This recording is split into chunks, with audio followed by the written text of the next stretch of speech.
Assalamualaikum warahmatullahi wabarakatuh. Kita review dan sedikit informasi tentang cara menurunkan dan menaikkan kelembaban di video ini. Dan mungkin ada beberapa update atau perubahan di segi konstruksinya. Tapi ya selanjutnya langsung lihat aja. Assalamualaikum warahmatullahi wabarakatuh.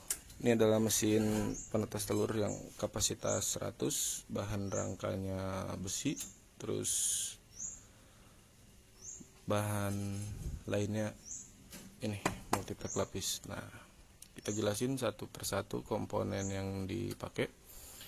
Ini seperti teman-teman lihat, raknya lagi dalam kondisi aktif. Ini masuknya untuk mode pengetesan gitu. Jadi sebelum kita masukin telur, kita harus pastikan dulu si raknya normal. Oke, jika sudah dirasa cukup, tombolnya dimatikan. Nah, di sini diganti jadi ke hour.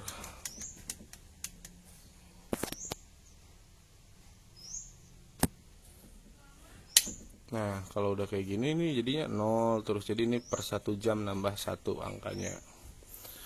Udah, ini udah masuk ke mode normal. Aman.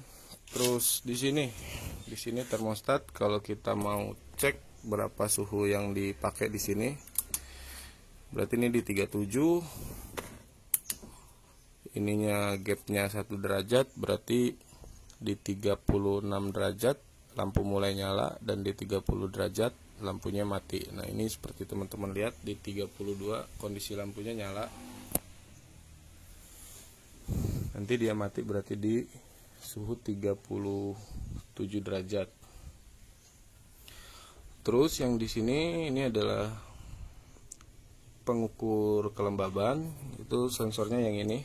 Ini harusnya segini nih, tapi belum dipasang. Untuk pengukur kelembaban. Nah, dan yang ini digital tapi pakai baterai.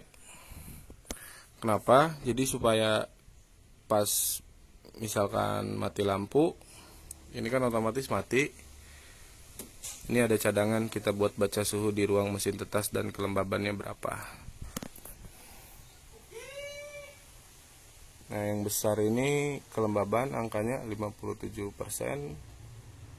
Yang kecilnya ini 32,5 itu suhu. Jadi di sini 32, sini 31, itu ada perbedaan. Wajar. Karena setiap alat ukur beda merek pasti ada gap, tapi selama masih bedanya 1-2 itu masih dianggap toleransi. Nah, terus hal-hal yang perlu diperhatikan di mesin tetas, terutama di komponen rak gesernya, bagian rodanya ada di sebelah sini.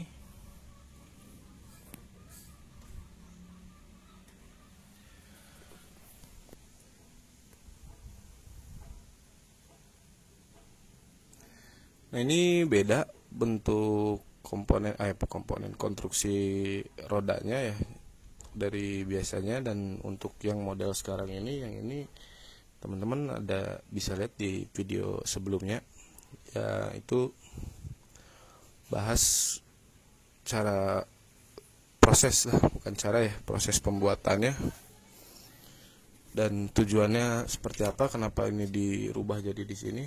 Yang pasti itu untuk memudahkan dan supaya lebih lancar.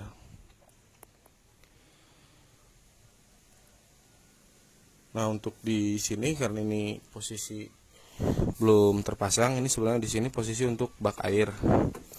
Oke, untuk jumlah bak air sendiri berapa yang pas sebenarnya itu nggak bisa ditentukan secara mutlak. Jadi itu harus ditentukan di tempat masing-masing atau di tempat kita naruh. Karena seringkali gini, kita naruh di depan sama naruh di belakang, jumlah bak yang dibutuhkan biasanya beda.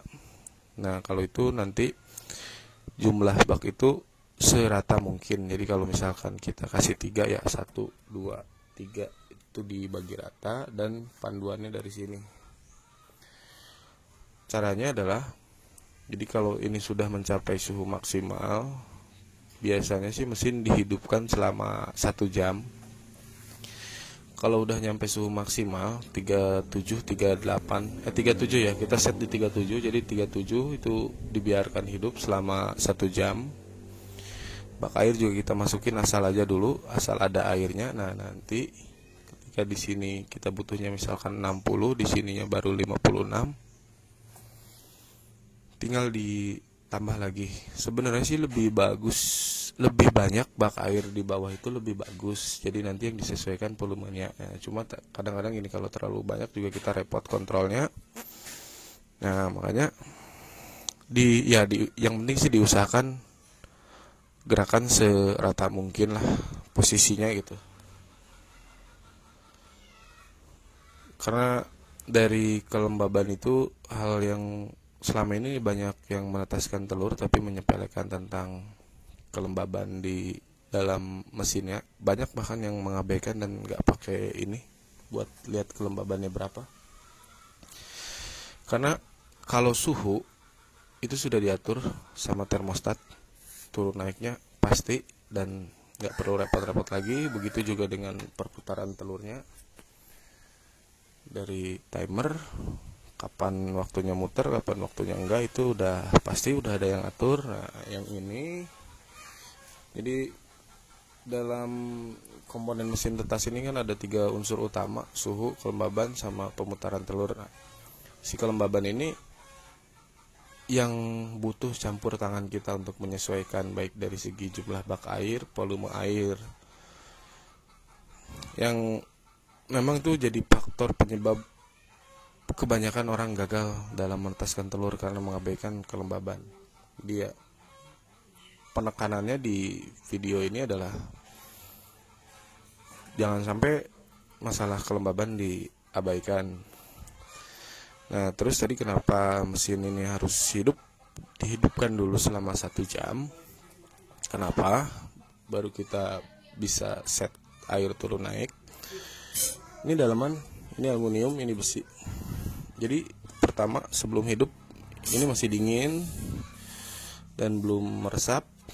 Nah enaknya dengan mesin tetas yang berbahan besi sama aluminium kayak gini, kalau misalkan udah nyala lama, dia udah nyerap panasnya dan cenderung awet. Jadi turun naiknya tuh nggak terlalu drastis kayak yang bahan kayu. Si bahan-bahan terutama aluminium ini bagus banget nyimpan panasnya, jadi si mesin cenderung jauh lebih stabil. Nah ini kalau teman-teman mau lihat konstruksi dinamonya jadinya.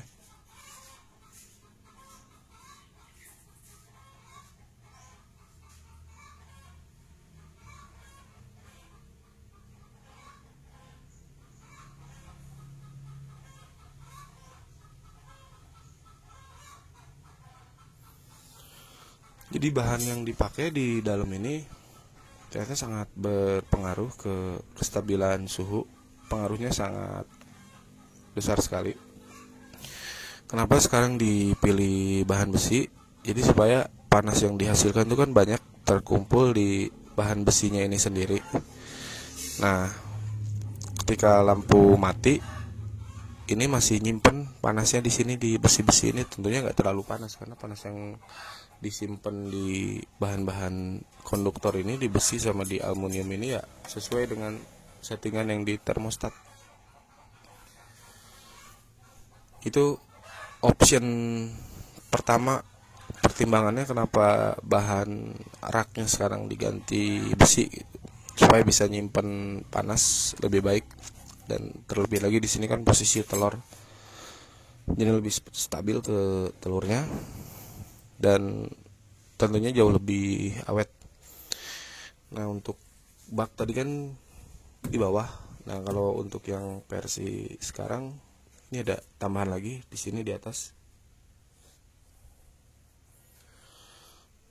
Di atas biasanya kan kalau geser gini kendalanya suka ngangkat-ngangkat. kayak gitu. Nah tapi sebenarnya sih ini bahannya udah besi, jauh menggunakan material yang jauh lebih berat daripada kayu. Insya Allah kendala itu sudah nggak ada. Jadi kalaupun masih ada, di sini ini ada pemberat. Jadi kalau mau difungsikan sebagai pemberat bisa, tinggal taruh botol aqua aja ditidurin di sini, ini jadi berat.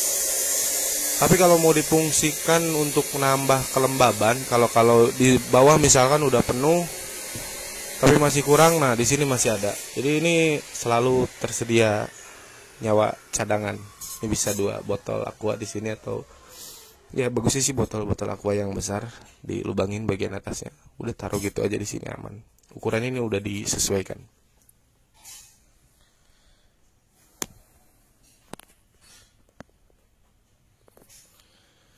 Jadi segitu dulu kali ya review mesin tetas otomatis sistem rak geser dengan beberapa perubahan lah, beberapa modifikasi dari yang sebelumnya supaya menghasilkan daya tetas yang lebih baik.